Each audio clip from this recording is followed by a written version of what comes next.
bombastic side-eye, criminal offensive side-eye. Tapi bohong.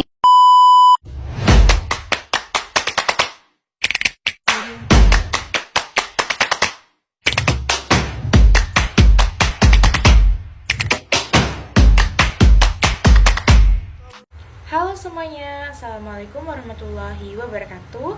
Perkenalkan, nama saya Anissa Zaraskia dengan NIM 2405036005 dari Prodi Pendidikan Fisika. Di video kali ini saya akan menjelaskan tentang ejaan bahasa Indonesia sebagai pemenuhan tugas mata kuliah Bahasa Indonesia dengan dosen pengampu Ibu Nina Kwina Hadiputri.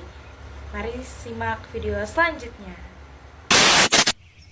Oh, okay. Di sini saya akan menjelaskan sebelumnya apa itu bahasa. Bahasa merupakan salah satu milik manusia yang tidak pernah lepas dari segala kegiatan dan gerak manusia sebagai makhluk yang berbudaya dan bermasyarakat. Tidak ada kegiatan manusia yang tidak disertai dengan bahasa. Salah satu kegiatan manusia yang setiap hari dilakukan adalah berkomunikasi.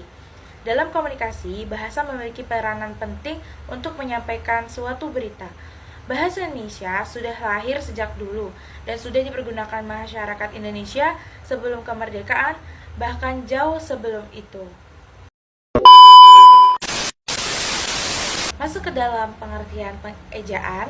Ejaan adalah aturan atau tata cara penulisan suatu kata atau frasa dalam sebuah bahasa tertentu yang mencakup pemilihan huruf, penempatan huruf, dan penggunaan tanda baca. Ejaan bertujuan untuk memastikan bahwa kata-kata yang digunakan dalam teks atau komunikasi tertulis dapat dipahami dengan benar oleh pembaca, sehingga menjadi komponen penting dalam berkomunikasi secara efektif dalam bahasa tertentu. Penggunaan ejaan yang benar sangat penting karena dapat menghindari perbedaan makna dan memastikan komunikasi yang efektif. Ejaan bahasa Indonesia yang berlaku di Indonesia antara lain ada ejaan Van Oppijen diresmikan pada tahun 1901, ejaan Suwandi diresmikan pada tahun 1947, ejaan yang disempurnakan alias EYD diresmikan pada tahun 1972, Pedoman Umum Ejaan Bahasa Indonesia atau PUEBI digunakan setelah EYD diganti pada tahun 2015.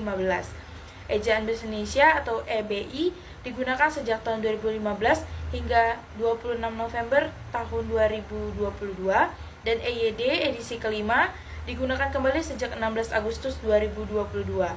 EYD pertama kali diberlakukan pada 26 Agustus 1972 dan diperkuat dengan keputusan Presiden nomor 57 tahun 1972.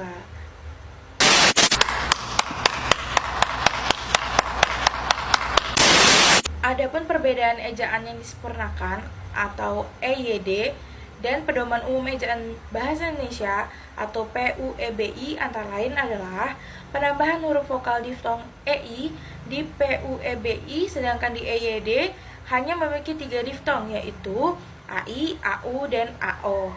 Penggunaan huruf kapital di PUEBI untuk unsur nama orang termasuk julukan, sedangkan di EYD hanya untuk penulisan nama orang tanpa julukan.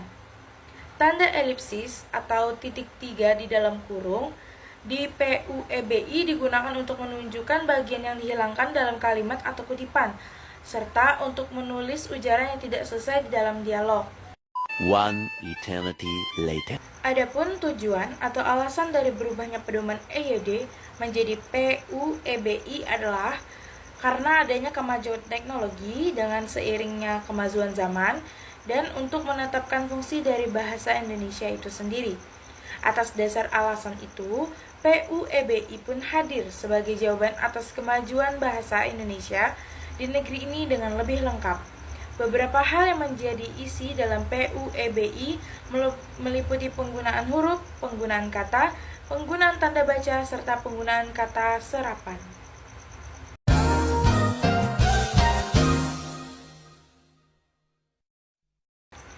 Dapat kita simpulkan bahwa ejaan bahasa Indonesia telah mengalami banyak sekali perubahan sejak pertama kali diperkenalkan. Dengan memahami sejarah perkembangan ejaan, serta pentingnya penerapan ejaan yang benar, kita dapat menjaga integritas bahasa Indonesia. Ejaan yang konsisten dan baku tidak hanya memudahkan komunikasi, tapi juga melestarikan identitas budaya bangsa. Oleh karena itu, penting bagi setiap penutur bahasa Indonesia untuk mempelajari dan menerapkan ejaan yang benar dalam kehidupan sehari-hari. Itu tadi penjelasan dari saya tentang ejaan bahasa Indonesia.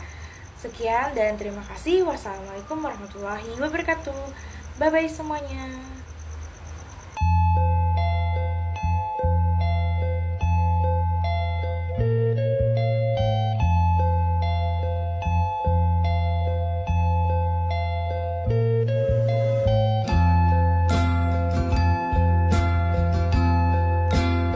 Sudah berapa kali ku bilang kalau videonya udah selesai. Lah udah selesai.